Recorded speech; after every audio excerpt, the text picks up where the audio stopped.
This is Growthaholics.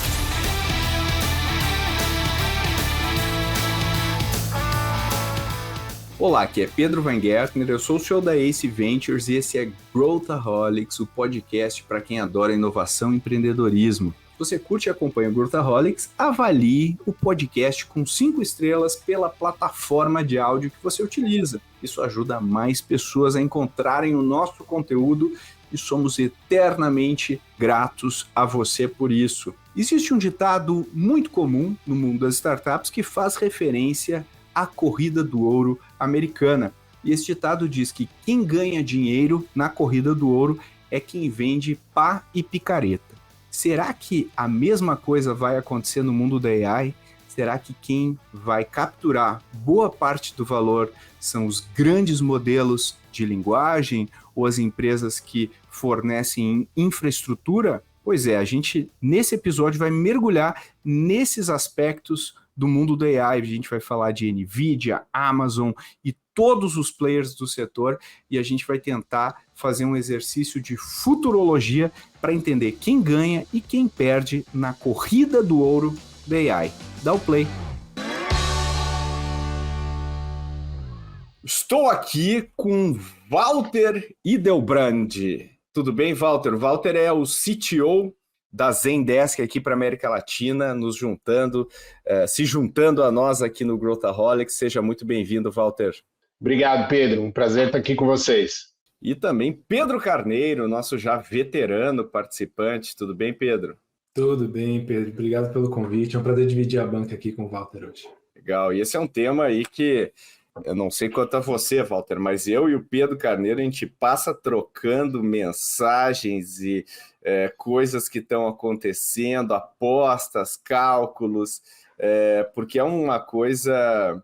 O que está acontecendo hoje, eu acredito que seja um privilégio viver, né, os tempos em que vivemos hoje, com tanta coisa acontecendo e um ponto de inflexão importante aí da história da tecnologia. E eu queria começar perguntando aqui para vocês dois, né?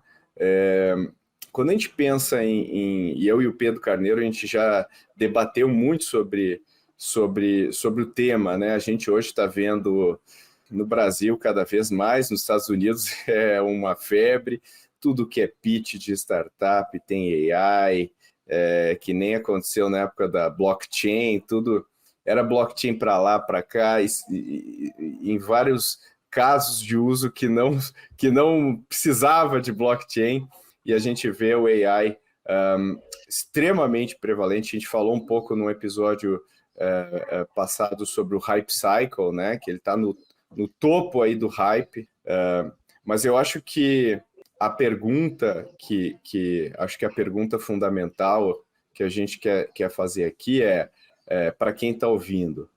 Primeiro, quem ganha esse jogo, né? Ou quem captura o valor? Quando a gente olha o mercado de cloud, a gente viu aí que a Amazon, o Google, tardiamente, a Microsoft, um pouco antes do Google, entraram e hoje é um mercado bastante robusto, não só esses players, mas vários outros players, tem várias empresas que se conectam nesse ecossistema, mas se eu for falar com uma startup hoje, ele não vai colocar que ele usa cloud no seu pitch deck, né? Quer dizer, o cara não vai usar. E aí quem está capturando boa parte desse valor, a gente pode falar que são essas empresas, são quem fornece o hardware para os seus data centers.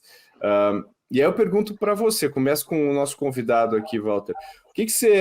Como é que você analisa, né, o movimento que está acontecendo com o AI?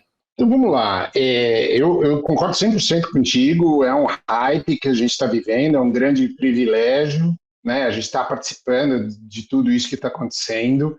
Eu vejo assim, quer dizer, grandes expectativas do meu lado, né, em duas áreas, né? Então, primeiro, empresas que são 100% foco em IA, né, que estão desenvolvendo, vamos dizer, o ferramental de IA. Né? Então, você tem OpenAI, você tem Anthropic, desenvolvendo esses modelos de linguagem. Quer dizer, o core deles é isso. Né? E aí, geração de vídeo, geração de imagem, uma série de coisas. Então, são empresas que são core delas é desenvolver ferramental de IA.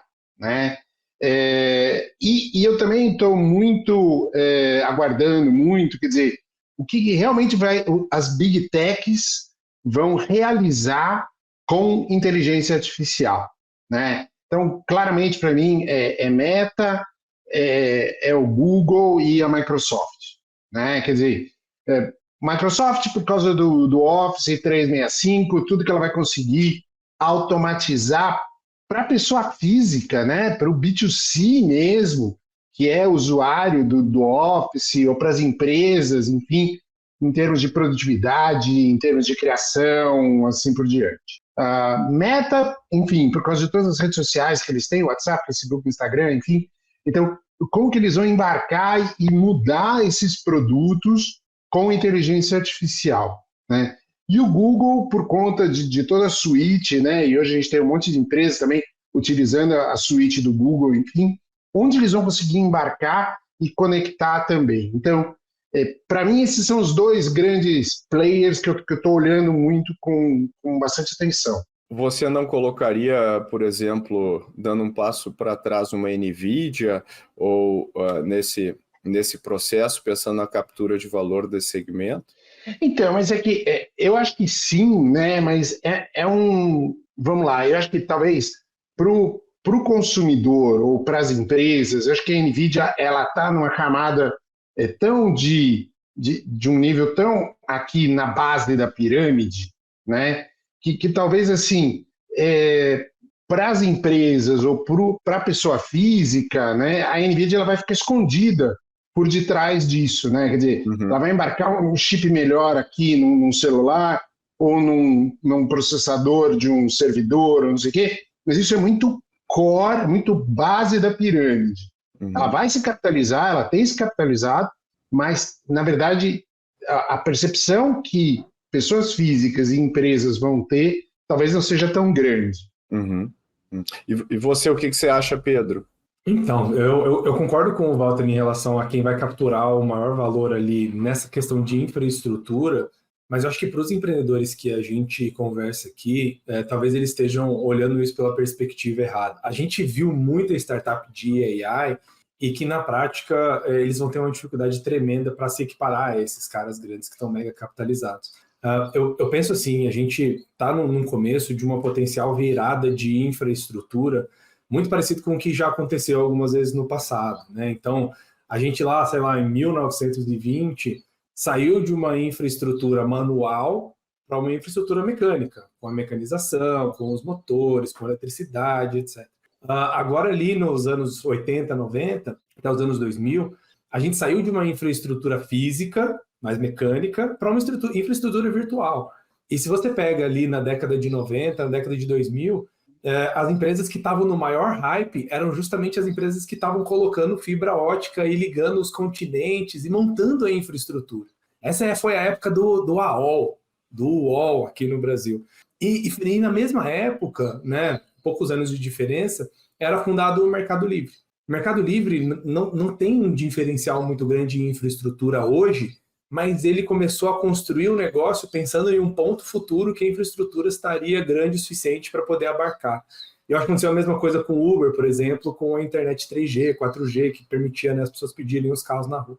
Então, o que eu olho para os empreendedores, né, para o pessoal que está hoje no nosso público, é menos pensar em quem vai capturar o valor dentre esses grandes, porque sabe que vai ser um desses gigantes, do mesmo jeito que quem passou os cabos de fibra ótica são as empresas gigantes de infraestrutura e fim de papo. Não tinha ninguém, até tinha, né? Gente lá atrás falando, não, eu vou abrir um provedor de internet aqui na minha região, e enfim, você tem uma consolidação e uma corrida para baixo da margem, mas quem realmente conseguiu se destacar foi um Netflix, por exemplo, que construiu um produto e uma proposta de valor na expectativa de uma infraestrutura futura que ia acontecer. A Amazon, que construiu toda uma proposta de valor na expectativa que uma infraestrutura futura fosse aparecer com a popularização da internet. Então, o que eu vejo os empreendedores fazendo é como eu posso trabalhar com AI. O que eu acho que eles poderiam estar fazendo e deveriam estar fazendo é como eu capturo um valor de uma infraestrutura que vai ser praticamente de graça no futuro. A gente está vendo a Meta agora com o Llama 3, que é completamente open source, e eles estão pensando em não monetizar isso, isso provavelmente vai ser uma infraestrutura virtual para todo mundo. Então, quem captura o maior valor, eu acho que é todo mundo, no geral, mas eu acho que as empresas menores estão ainda com a cabeça de empresas maiores. E eu acho que é esse descolamento entre infraestrutura e proposta de valor que gerou os grandes players hoje. Netflix, Mercado Livre, Amazon, todos esses players que eu comentei, eram muito fora da caixa no passado porque a infraestrutura não estava disponível. E é exatamente esse momento que a gente está passando agora com o AI. Então eu queria muito ver mais empreendedores pensando no futuro daqui a 5 anos, como vai estar o estado do mercado e construir coisas para isso. E não simplesmente construir um novo bot, ou uma nova ferramenta, ou um novo algoritmo, porque essa batalha está na mão dos grandes mesmo. Você tocou num ponto interessante, Pedro, e eu queria completar um pouquinho, porque assim, dessa evolução, né, tecnológica que existiu. Aqui nas Zendesk a gente acompanha muito essa perspectiva do ponto de vista do atendimento, né?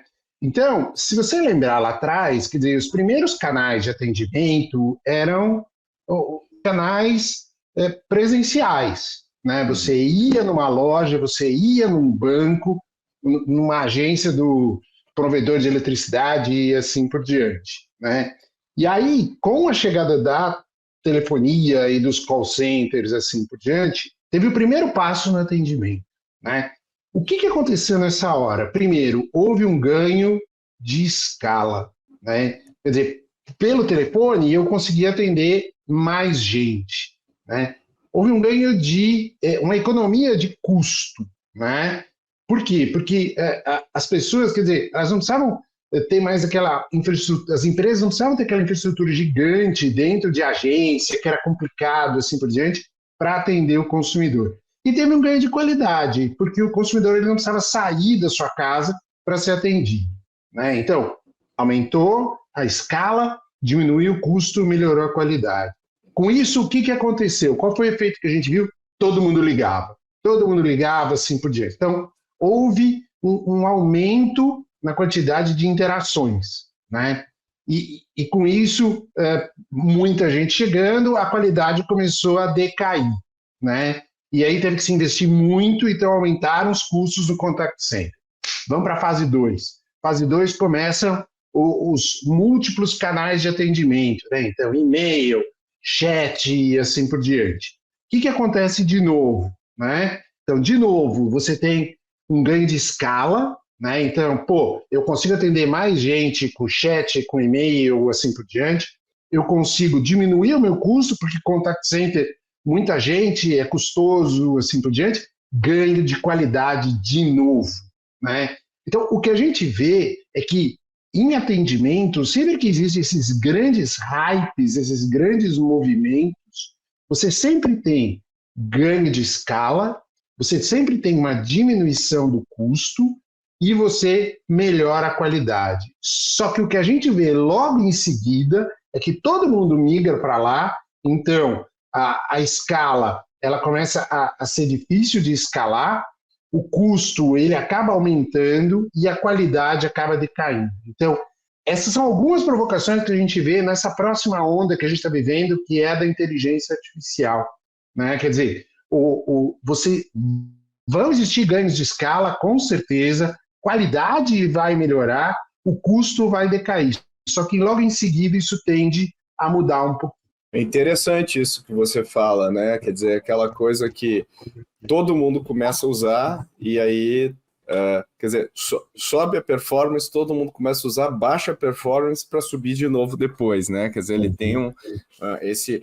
E eu acho que a gente ainda não tem casos de uso extremamente robustos em todos os setores de AI, né? A gente vê alguns setores usando mais, muita gente falando, muita gente fazendo curso, estou falando do mercado corporativo, né, como um todo. Mas assim que as pessoas começarem a usar pesadamente as APIs e tudo mais, a gente deve ver coisas como quem que vai implantar isso aqui, como é que eu tiro o valor disso, e aí eu acho que vão começar a aparecer, né? E aí vem a questão da startup, né, que o Pedro falou. Eu contrato um cara para pegar minha API, para pegar a API do OpenAI, ou o que quer que seja, Gemini, ou o que quer que seja, e criar um caso de uso aqui interno, ou já contrato uma startup que já tem o negócio embedado nela e já tem os caras que ficam melhorando isso o dia inteiro, né?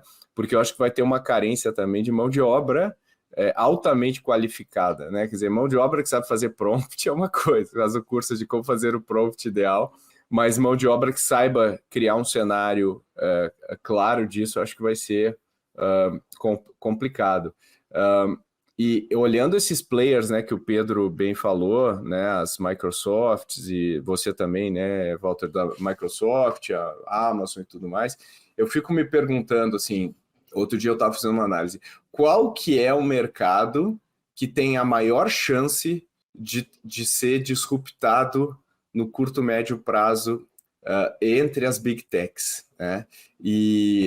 E aí eu acho que a gente hoje está vivendo numa tempestade perfeita para search, né? Por quê? Porque o modelo de negócio de search hoje é até bizarro, né? A gente fica conversando com o ChatGPT e agentes aí o dia inteiro, a gente pergunta uma coisa, o cara nos dá a resposta, né? Quando a gente faz uma busca no Google, a gente pergunta uma coisa, ele nos manda um monte de link e fala, olha aí, deve estar aí no meio o que você quer. E ao fazer isso, ele faz com que a gente navegue 1, 2, 3, 4, 5 páginas, e cada uma dessas páginas está recheada de anúncios. Isso é o que gera boa parte da receita do Google. Agora, imagina se eu não tiver, mesmo que o Google responda numa tacada o que a gente está perguntando usando o Gemini, ou enfim, toda a infra que eles tem super poderosa lá, o número de páginas que eu vou navegar vai ser menor, quer dizer, o número de impressões de anúncios vai ser menor. O mesmo a gente não vê com mídias sociais, né? Então, quando eu estou no Facebook, no Instagram, no TikTok, coisa, a gente está consumindo mais tempo, né? Mais horas, a tendência é mais horas. Então, eu acho que existe um potencial, e aí a gente vê, por exemplo, o Google paga algumas dezenas de bilhões aí para a Apple colocar ele como padrão do Safari. O que vai acontecer, né? Qual que é o cenário? E eu acho que aí tem um movimento sísmico que pode acontecer. Que vocês acham? Eu concordo, tá? Eu acho que uma pesquisa aqui rápida diz que o breakdown de receita do Google, 56% da receita do Google é search. Hoje, 2024, nesse último trimestre que acabou de fechar. Então, assim, você conseguir suplantar a estrutura de search, não precisa ser muito esperto para pensar que é uma ameaça existencial para o Google. Então, por isso que ele está colocando tanta energia para construir essas coisas próximas. Do mesmo jeito que a gente teve algumas mudanças em como a gente consome conteúdo e como essas coisas chegam até a gente, né? A gente sempre teve um pouco dessa divisão, né? De como a gente chega até o que a gente procura. Então, lá no passado, sei lá, década de 90, 2000, como você procurava o que você precisava? Páginas amarelas, você saía ligando, enfim, e aí fazia as pesquisas, ou enciclopédia, quando era uma coisa mais de conhecimento e tal. E essas coisas foram disruptadas, né? Sumiram. Por outro lado, a questão de publicidade passiva, né, que é a de anúncios e tal, sempre teve mais ou menos na mesma estrutura, só que só mudou o meio, né? Então, do mesmo jeito que a gente via a propaganda lá no intervalo do futebol na TV, a gente vê hoje no YouTube. E o YouTube está cada vez mais em cima dos adblockers, por exemplo, que eles estão, né, tirando e travando os adblockers para que você não consiga pular aquela publicidade. Então, o meio é muito parecido.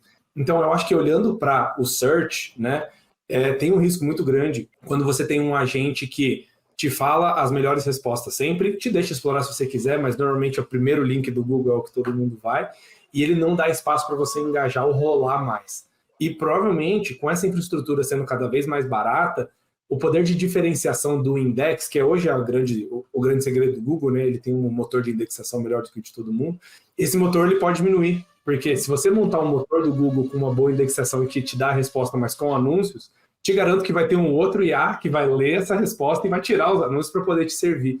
Então, esse tipo de diferenciação ele vai acabar sumindo.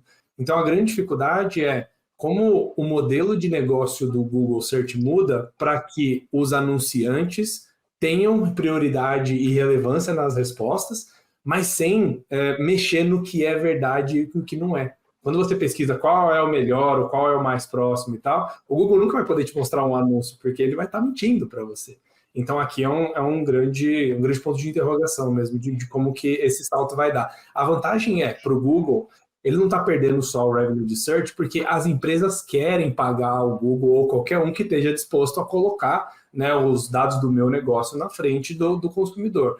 Então, vai ter algum outro caminho que vai ser encontrado, isso eu tenho certeza. Mas isso provavelmente vai dar mais transparência, porque hoje, quando você clica no anúncio, você não pensa muito, né? Que tem um cara que pagou para você clicar e que ele acompanha pelo Google AdWords, etc. Mas talvez isso dê mais transparência sobre essa relação comercial de adquirir o lead, né? Que até hoje ainda está meio embaixo dos panos. Não, e não só a questão dos links pagos, né? Mas mesmo de SEO, de orgânico. Né? Total. 100%. Né? Então, assim, quer dizer, a gente que já é macaco velho aí, a gente viu, quando começou a internet, uma grande disputa de buscar otimizar o meu conteúdo, as minhas páginas, de gerar conteúdo, de ser relevante, assim por diante, tentando entender aquela caixa preta de indexação do Google, de SEO, de orgânico, enfim, para eu aparecer na primeira página, né? E não depois, na segunda, terceira, porque é irrelevante, enfim. Então, assim, como é que fica a questão do orgânico, né? De aparecer lá em cima e mesmo até sem pagar, né?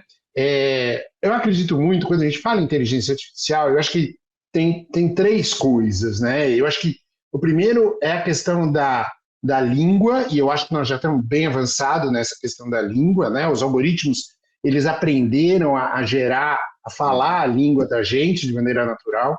2, é conteúdo, né? Então esses mecanismos, eles não podem só falar, eles têm que ter conteúdo, né? Então é aquela questão que a gente brinca do OpenAI, que foi indexado até uma hora, e esse conteúdo vai ficar irrelevante daqui a pouco, né? Já está ficando. E o terceiro é o decision, né? Então isso é o grande ponto que eu acho que a gente está muito no começo dessa história, né? Quer dizer, até que ponto esses algoritmos que estão sendo criados, eles vão tomar decisões e as empresas vão falar assim, tá bom, essa decisão faz sentido, eu confio, eu escrevo embaixo, né? Então, assim, eu acho que a gente está muito no começo, né? Então, vamos lá, voltando no exemplo que você tinha dado, né, Pedro? Aonde vai estar a publicidade, né? Até que ponto o Google, por exemplo, vai treinar esse mecanismo e falar qual é o melhor cara para colocar e mencionar num artigo que eu estou criando para uma busca, né? Eles poderiam, né? Assim, qual é o melhor provedor de internet, né? Então, assim, ele vai escrever, então, assim, e ele vai, uma hora, ele vai falar assim, olha, tem essa e essa, né? Como ele vai fazer isso? Né? Como ele vai monetizar em cima disso? A gente sabe que tem muita coisa aí em jogo. E aí, acho que uma última coisa, a maior ironia pensando nisso provavelmente o Google não vai saber como monetizar, mas os algoritmos deles vão saber e vão otimizar para isso. Provavelmente não vai ter uma resposta mais determinística. Eles vão jogar tudo e vão entender o que monetiza melhor e vão deixar o próprio aprendizado de máquina impor e colocar isso para rodar, né? Talvez a gente nunca tenha essa resposta de uma forma determinística de funciona assim, assim, assado. Provavelmente a própria máquina vai entender o que traz o melhor equilíbrio entre retorno para o usuário e resultado financeiro e ele vai se otimizar para isso.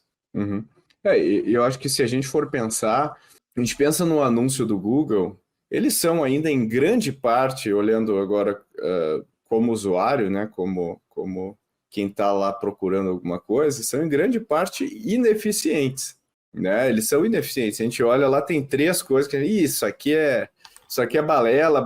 A gente já desclassifica isso. Às vezes a gente clica e às vezes a gente se equivoca. A questão que eu coloco, né, que vale a reflexão, se o AI conseguir deixar o contexto muito melhor e ao invés de mostrar 20 caras, eu mostrar o resultado que ele precisa, né, ao mesmo tempo isso vai trazer mais satisfação para o usuário e tal, mas eu também vou conseguir cobrar melhor do meu anunciante. Quer dizer, talvez o que quer dizer, imagina se eu gasto R$1.000 e aí eu tenho não sei quantas exposições do meu anúncio, não sei quantos cliques. E se o Google falar, não, olha, R$1.000 eu te trago 10 clientes, né? Quer dizer, o cara já chega num nível, né, de otimização, que nem o Pedro falou, que pode compensar a falta de receita com um monte de cliques se eles trabalharem. Mas, dito tudo isso, eu acho que vai ser muito difícil. Por quê? Porque eu acho que vai ter um monte de gente criando alternativas, né, com AI para isso. Já garantiu seu ingresso para o ACE Summit 2024? O ACE Summit é um evento para quem empreende, quem investe, quem revoluciona o mundo corporativo.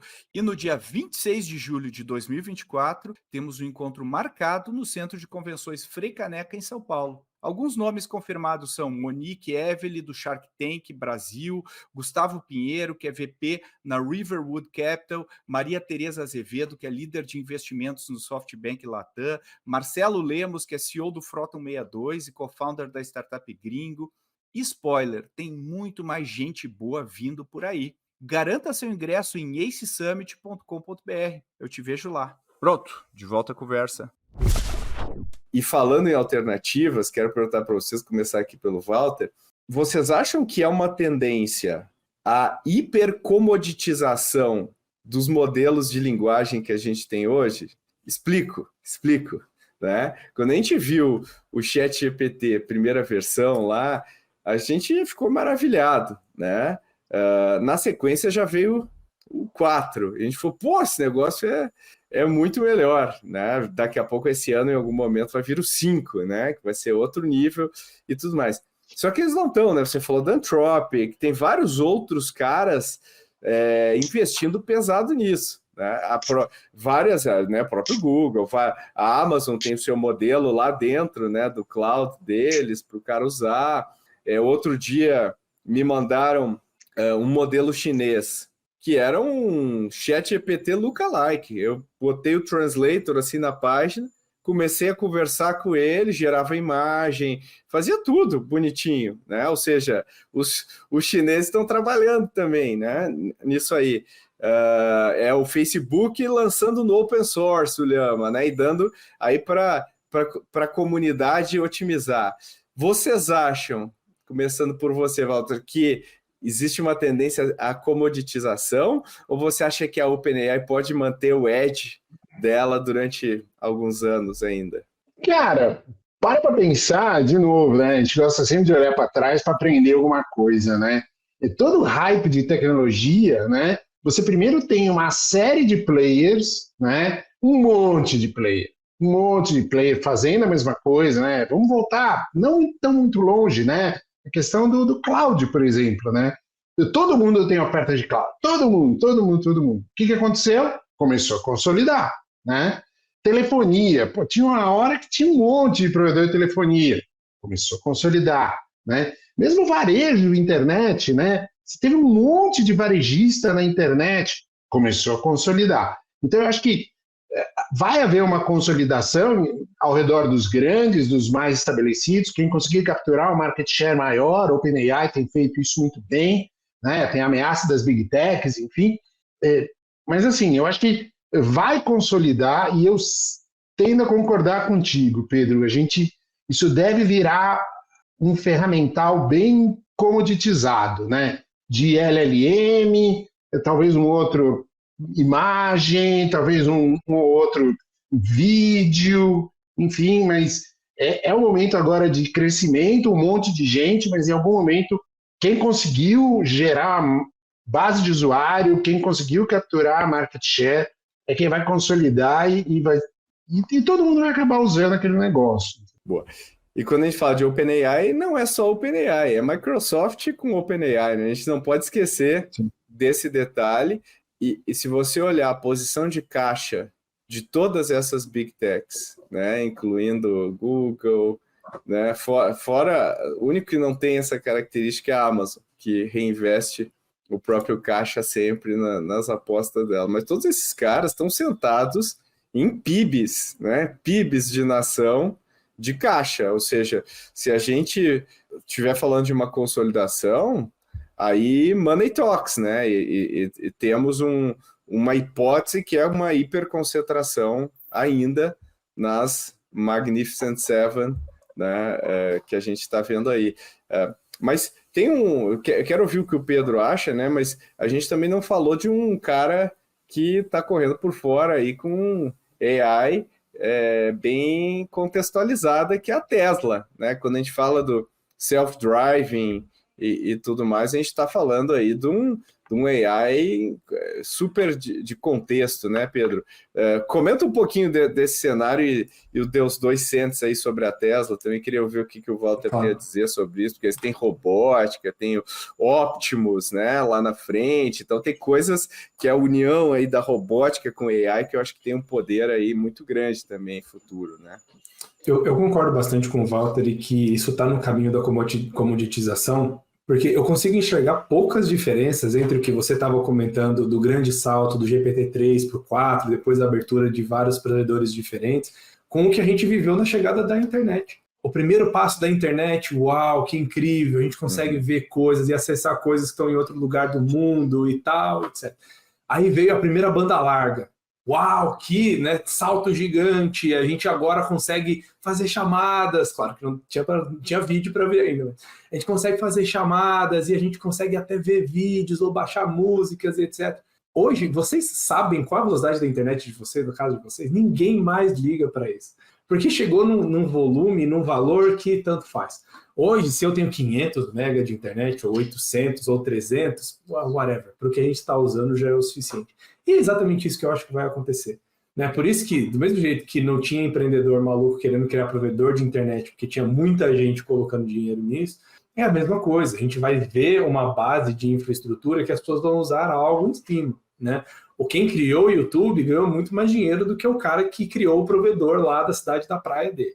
Né? Então, você usar a infraestrutura como base para poder gerar valor versus você trabalhar na infraestrutura são duas propostas completamente diferentes. Então, na minha cabeça, deve comoditizar. E aí, amarrando isso com o que você comentou da Tesla, hoje o que a gente está enxergando, isso é uma coisa que eu ouço desde que eu comecei a trabalhar. Os dados são o novo petróleo, e agora a gente finalmente está começando a enxergar isso com o valor venal, né? Porque a gente está vendo agora empresas grandes que têm, né, esse trabalho aí de AI, comprando datasets imensos para poder fazer os treinamentos. Então, a gente está vendo já o Quora, que é um grande Yahoo Answers, né, que é o maior do mundo, sendo monetizado para poder usar isso como treinamento. A gente está vendo o Reddit, né, que é uma plataforma de fóruns online, também sendo monetizada para gerar esse tipo de treinamento.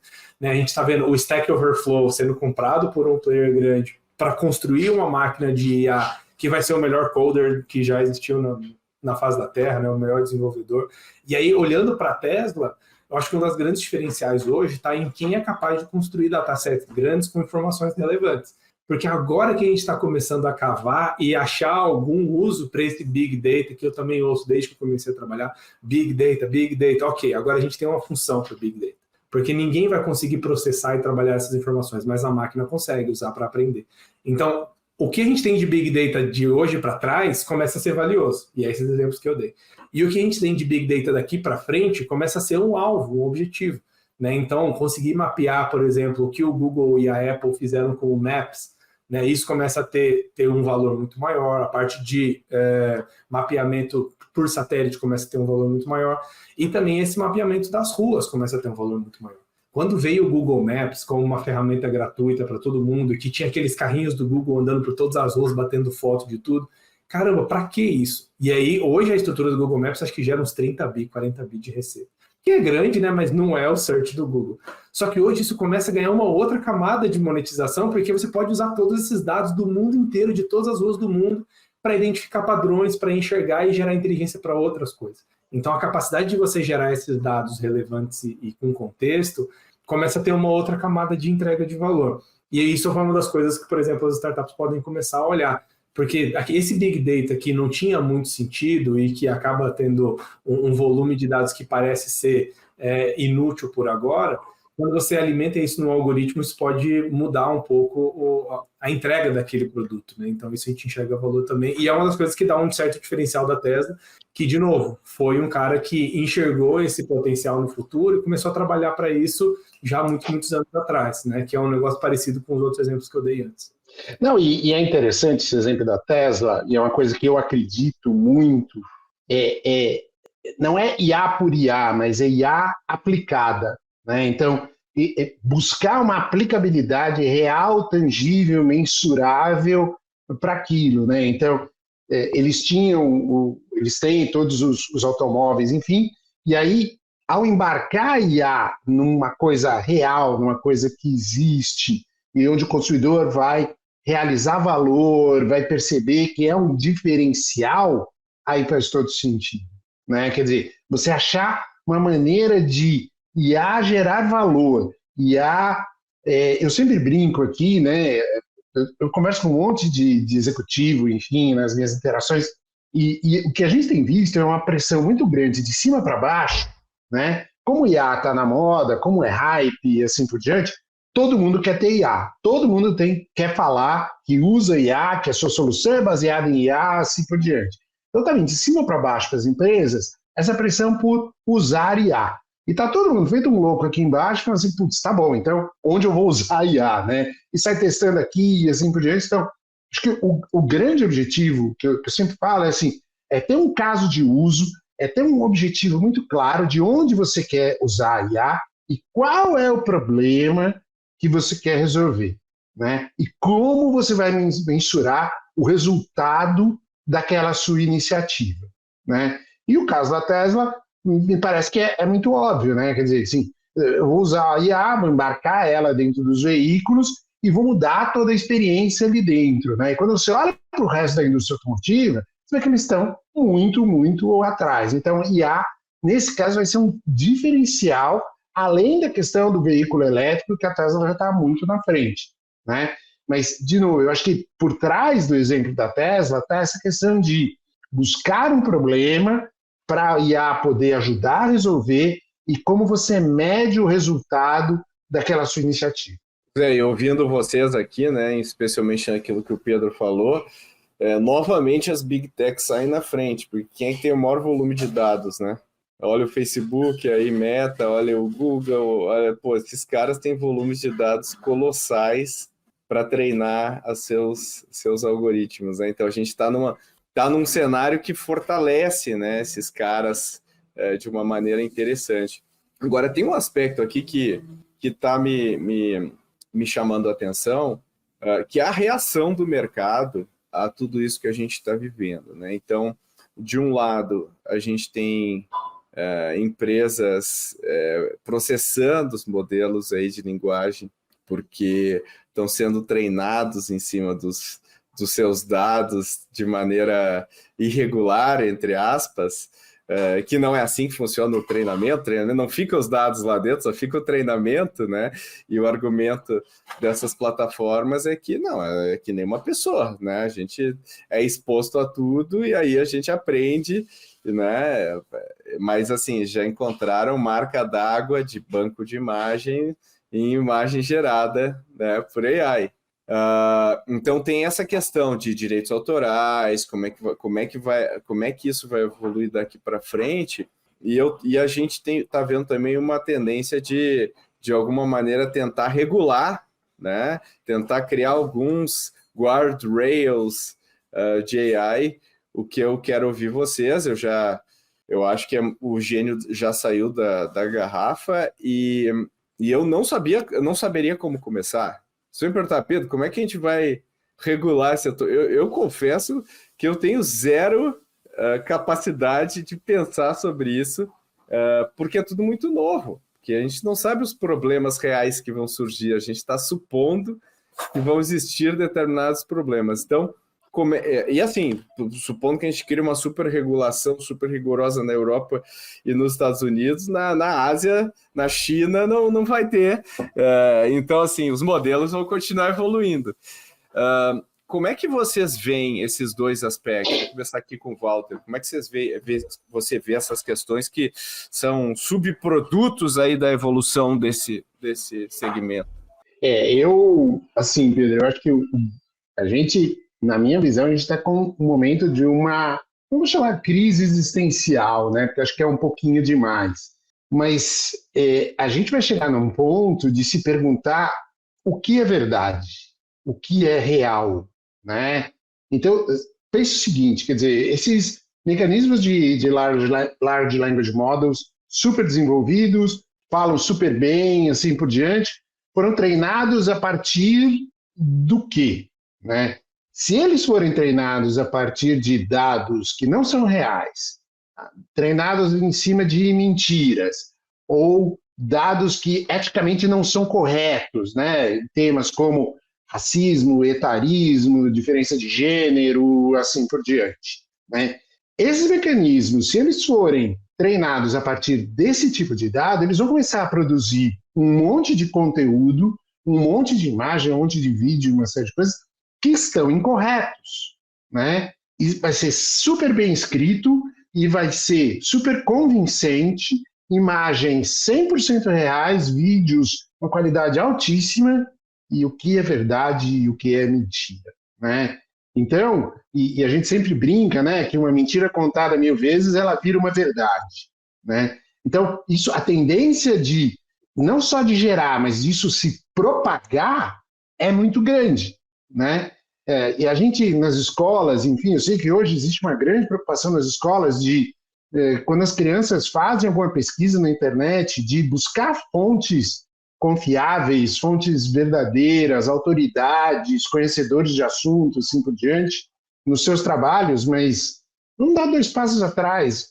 Qualquer pessoa hoje, Pedro, qualquer pessoa hoje pode abrir um desses mecanismos, né, ChatGPT, por exemplo, falar assim, gera uma página sobre determinado assunto, aí vai lá, coloca no ar no site dele, né? Aprofunda o assunto e coloca mais uma, e todo dia ele coloca mais uma, e mais uma, e mais uma, e mais uma. Ele constrói um site sobre um determinado tema que parece real, parece crível, né? Dá para acreditar naquilo tudo. Mas ele, que é o criador do site, ele realmente conhece sobre aquele assunto ou não? Ele é uma referência ou não? Ele só postou no site, ele criou um site baseado em conteúdo criado por um mecanismo de linguagem, né?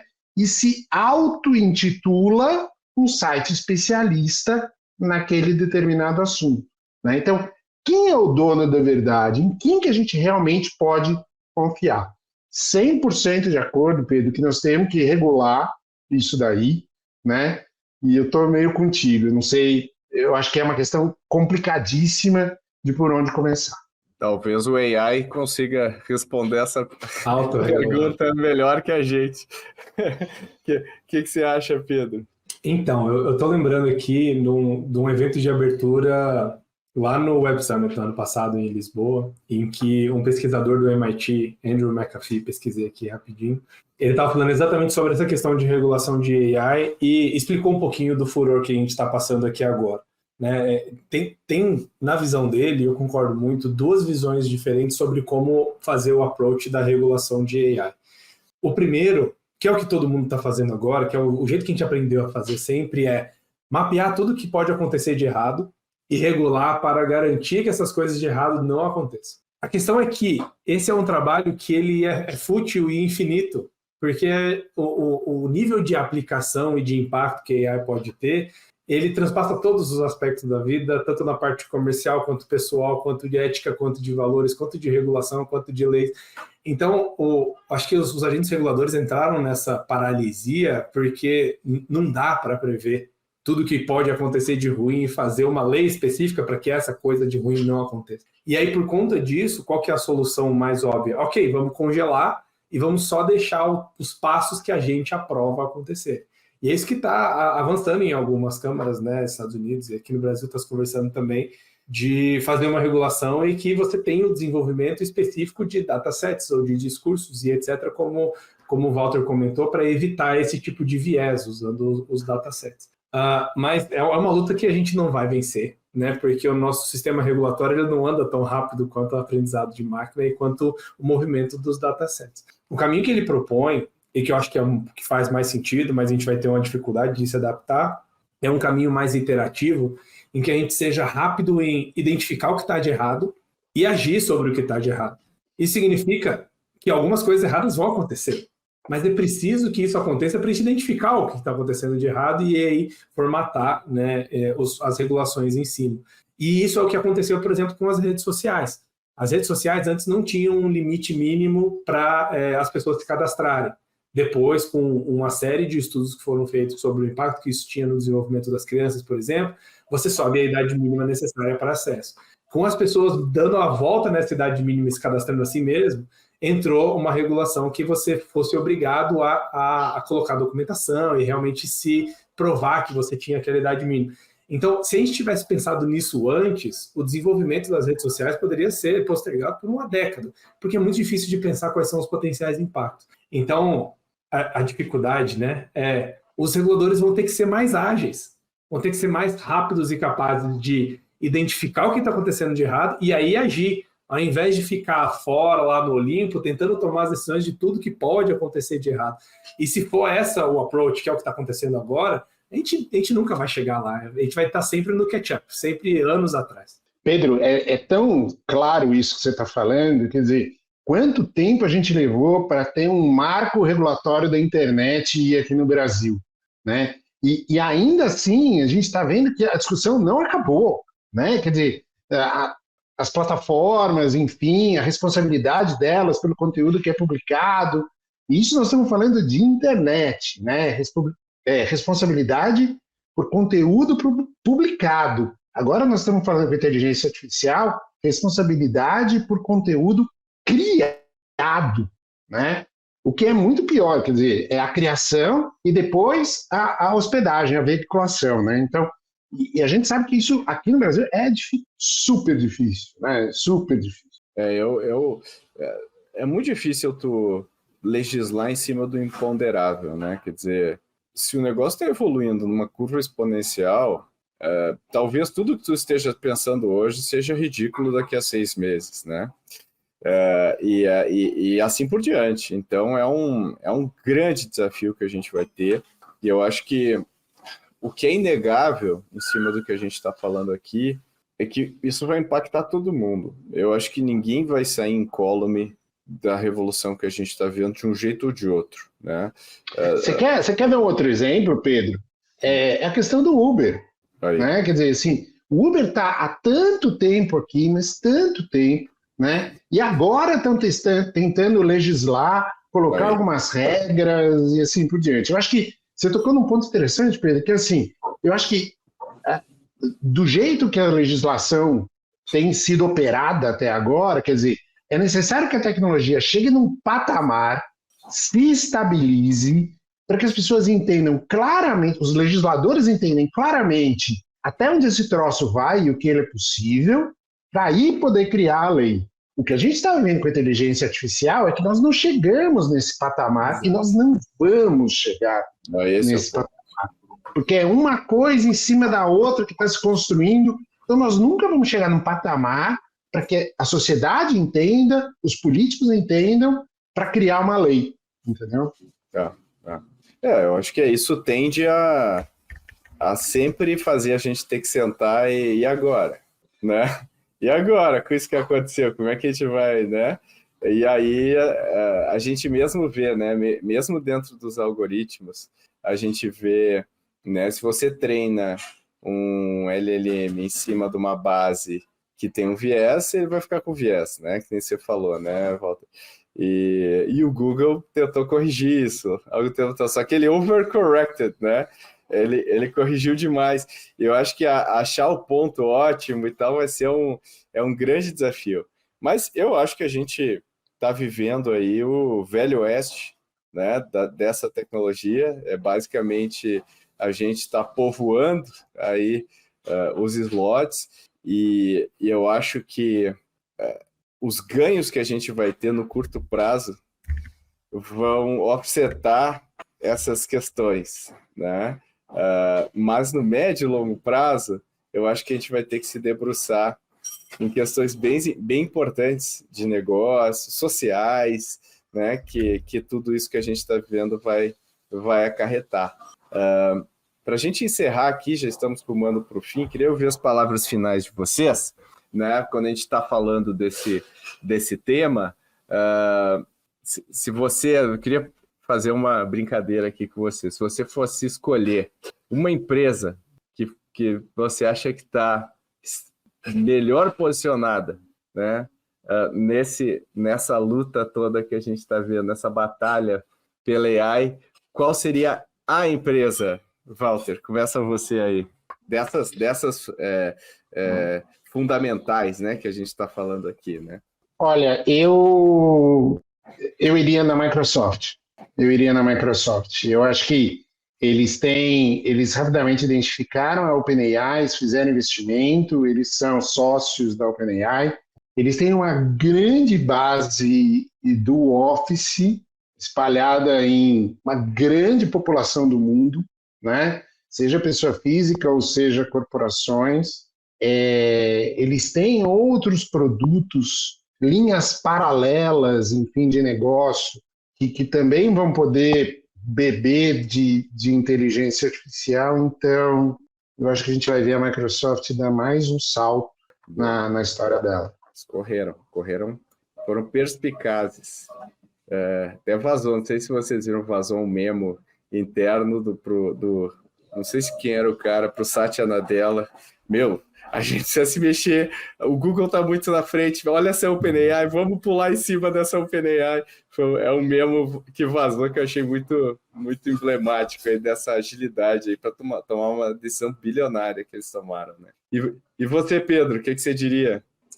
Antes eu queria só dar uma última amarrada na regulação para colocar para os nossos ouvintes aqui para ouvirem a entrevista do Reid Hoffman, que é um dos fundadores do LinkedIn, com o seu gêmeo digital feito em AI. Né? E aí um entrevista o outro, depois eles invertem os papéis e o outro entrevista um. E uma das perguntas que o gêmeo digital do Reid Hoffman faz para o Reid Hoffman é sobre regulação.